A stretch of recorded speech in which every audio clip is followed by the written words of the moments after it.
सिंहासन बत्तीसी। 18वीं पुतली तारामती की कथा। 18वीं पुतली तारामती की कथा इस प्रकार है। राजा विक्रमादित्य की गुणग्राह्यता का कोई जवाब नहीं था।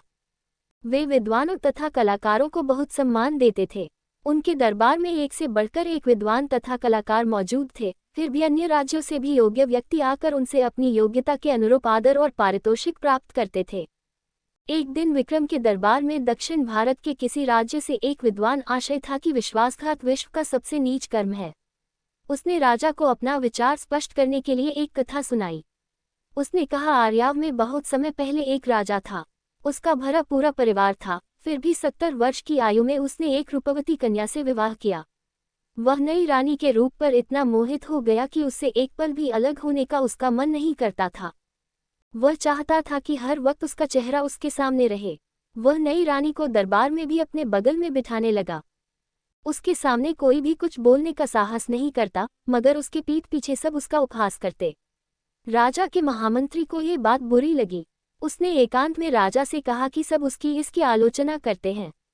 अगर वह हर पल नई रानी का चेहरा देखता रहना चाहता है तो उसकी अच्छी सी तस्वीर बनवाकर राजसिंहासन के सामने रखवा दे। चूंकि इस राज्य में राजा के अकेले बैठने की परंपरा रही है, इसलिए उसका रानी को दरबार में अपने साथ लाना अशोभनीय है। महामंत्री राजा का युवाकाल से ही मित्र जैसा था और राजा उसकी हर बात को गंभीरतापूर्वक लेता था। उसने महामंत्री से किसी अच्छे चित्रकार को छोटी रानी के चित्र को बनाने का काम सौंपने को कही। महामंत्री ने एक बड़े ही योग्य चित्रकार को बुलाया। चित्रकार ने रानी का चित्र बनाना शुरू कर दिया। जब चित्र बनकर राजदरबार आया तो हर कोई चित्रकार का प्रशंसक हो गया। बारीक से बारीक चीज को भी चित्रकार ने उस चित्र में उतार दिया था। चित्र ऐसा जीवंत था मानो छोटी रानी किसी भी क्षण बोल पड़ेगी। राजा को भी चित्र बहुत पसंद आया। तभी उसकी नज़र चित्रकार द्वारा बनाई गई रानी की जंघा पर गई, जिस पर चित्रकार ने बड़ी सफाई से एक तिल दिखा दिया था। राजा को शंका हुई कि रानी के गुप्त अंग भी चित्रकार ने देखे हैं और क्रोधित होकर उसने चित्रकार से सच्चाई बताने को कहा। चित्रकार ने पूरी शालीनता से उसे विश्वास दिलाने की कोशिश की कि प्रकृति ने उसे सूक्ष्म दृष्टि दी है, जिससे उसे छिपी हुई बात भी पता चल जाती है। तिल उसी का एक प्रमाण है और उसने तिल को खूबसूरती बनाने के लिए दिखाने की कोशिश की है। राजा को उसकी बात का जरा भी विश्वास नहीं हुआ। उसने जल्लादों को बुलाकर तत्काल घने जंगल में जाकर उसकी गर्दन उड़ा देने का हुक्म दिया तथा कहा कि उसकी आंखें निकालकर दरबार में उसके सामने पेश करें। महामंत्री को पता था कि चित्रकार की बातें सच हैं। उसने रास्ते में उन जल्लादों को धन का लोभ देकर चित्रकार को मुक्त करवा लिया तथा उन्हें किसी हिरण को मारकर उसकी आंखें निकाल लेने को कहा, ताकि राजा के विश्वास हो जाए कि कलाकार को खत्म कर दिया गया है। चित्रकार को लेकर महामंत्री अपने भवन ले आया तथा चित्रकार वेश बदलकर उसी के साथ रहने लगा। कुछ दिनों बाद राजा का पुत्र शिकार खेलने गया तो एक शेर उसके पीछे पड़ गया। राजकुमार जान बचाने के लिए एक पेड़ पर चढ़ गया। तभी उसकी नज़र पेड़ पर पहले से मौजूद एक भालू पर पड़ी।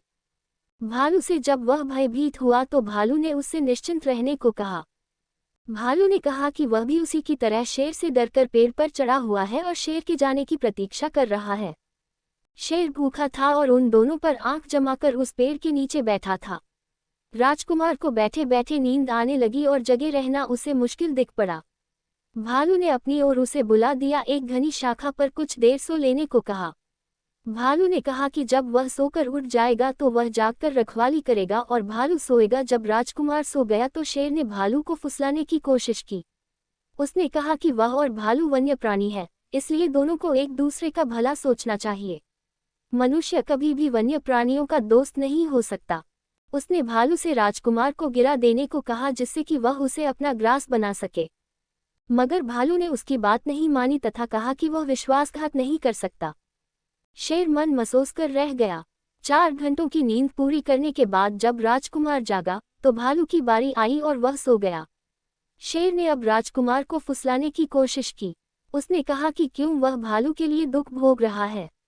वह अगर भालू को गिरा देता हो तो शेर की भूख मिट जाएगी और वह आराम से राजमहल लौट जाएगा।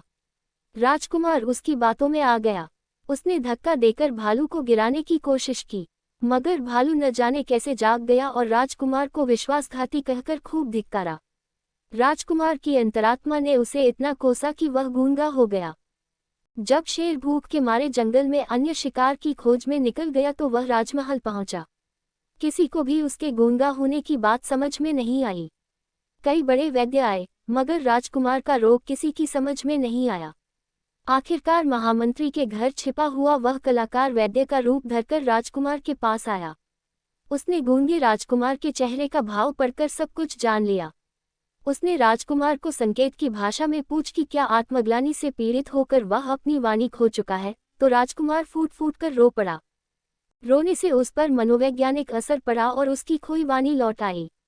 राजा को बड़ा आश्चर्य हुआ कि उसने राजकुमार के चेहरे को देखकर सच्चाई कैसे जान ली, तो चित्रकार ने जवाब दिया कि जिस तरह कलाकार ने उनकी रानी की जांघ का तिल देख लिया था। राजा तुरंत समझ गया कि वह वही कलाकार था जिसके वध की उसने आज्ञा दी थी।